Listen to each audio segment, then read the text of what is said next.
एक ऐसी पत्नी जो अपनी शादी के 10 दिन के अंदर ही अपने पति का हत्या कर देती है। जी हाँ, आज हम बात करेंगे राजा रघुवंशी मर्डर केस के बारे में।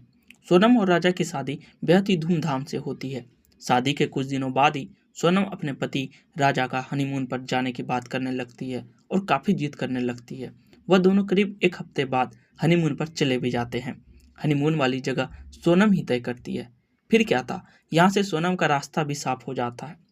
सोनम जिस रास्ते से घर से हनीमून के लिए जाती है, उसी रास्ते से वापस अपने घर को लौट जाती है। लेकिन इसके अलावा 4 हत्यारे भी होते हैं। उन हत्यारों को ये भी पता होता है कि सोनम तो सुहागिन गई थी लेकिन वापस विधवा होकर आई है, जिसका स्क्रिप्ट सोनम खुद लिखी थी। तो दोस्तों, सोनम ने आखिर ऐसा किया ही क्यों?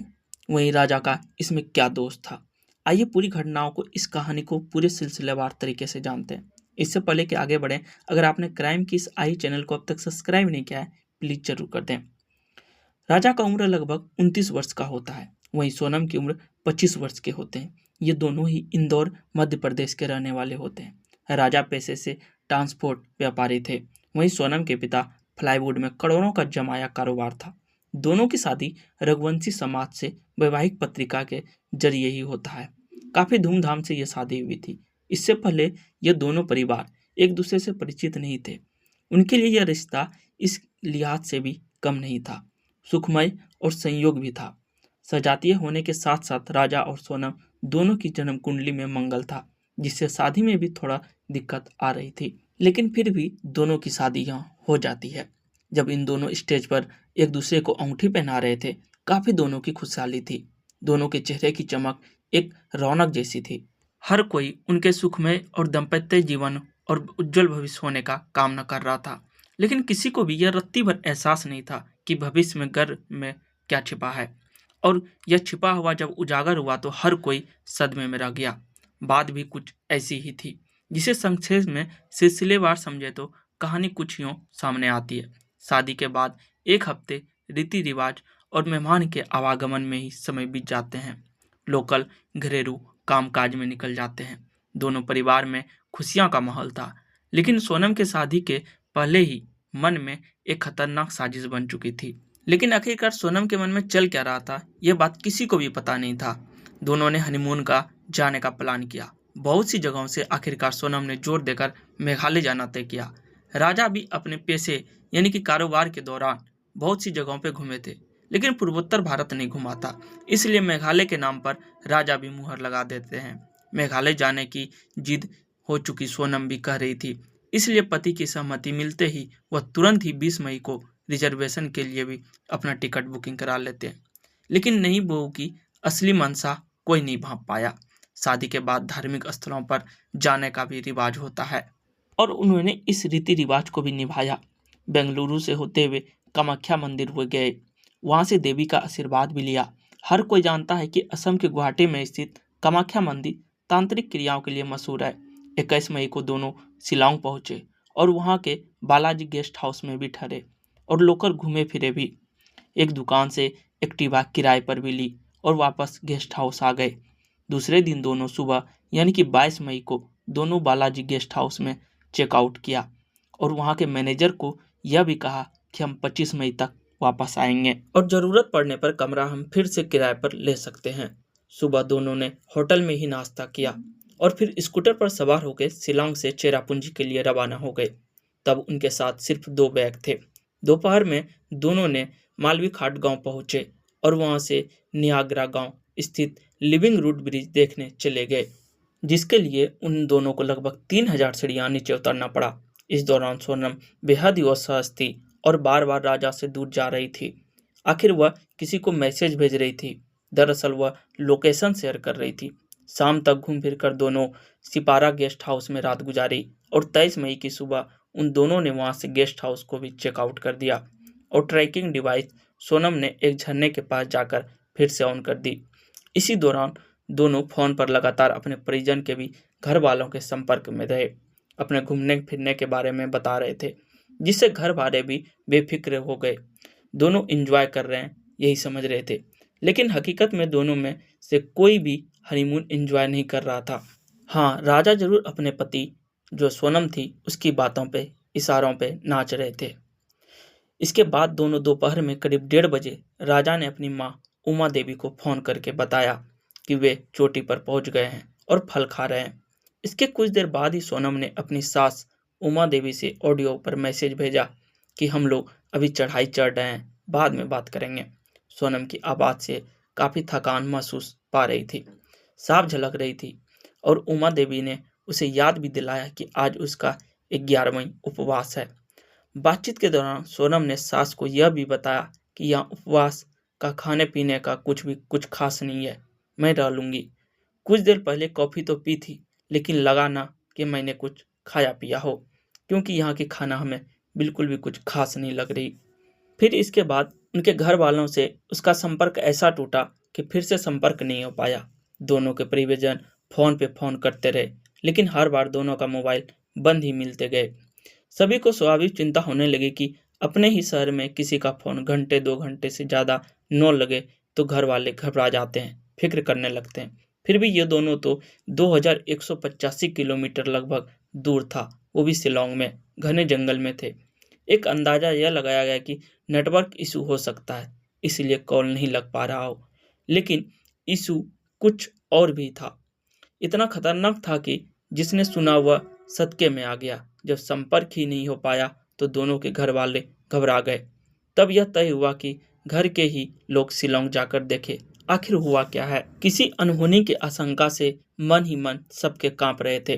तुरंत ही राजा का भाई विपिन और सोनम का भाई गोविंद इमरजेंसी फ्लाइट लेकर शिलोंग पहुंचे और दोनों को खोजबीन करना शुरू कर दिए गए। फिर क्या था, गूगल मैप के जरिए दोनों ने आसपास में ही लोकेशन को ट्रेस करना शुरू किया। फिर एक्टिवा वाले जिससे कि वह स्कूटी किराए पर लिया था, उसकी ट्रैकिंग मिल गई। अंधेरे की रोशनी में एक किरण नजर जलता हुआ दिखाई दिया।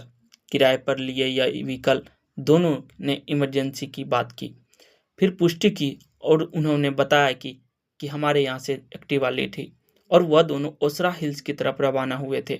स्थानीय पुलिस का भी सहयोग लिया, लेकिन दोनों के मुताबिक पुलिस ने कोई खास दिलचस्पी इस केस में नहीं जताई। शुरुआत में पुलिस ने इस केस में अपनी दिलचस्पी न जताने का एक कारण यह भी था कि उसकी भाषा आपस में समझ में थोड़ी दिक्कत आ रही थी।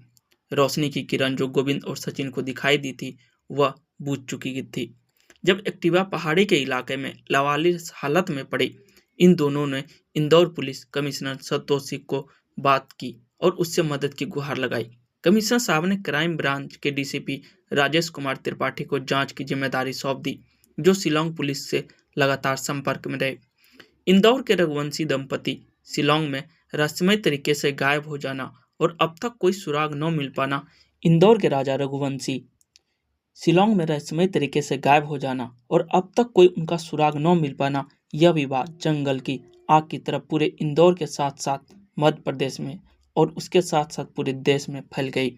इंदौर में हर घंटे हर दिन सस्पेंस गहराता गया। इधर इंदौर के मध्य प्रदेश में परिचित दोस्त नाते रिश्तेदार शुभचिंतक राजा और सोनम के घर जाकर हालचाल और सहानुभूति भी देते थे, जिससे घर वाले का थोड़ा असर, ब्लड प्रेशर, तनाव थोड़ा कम होते थे।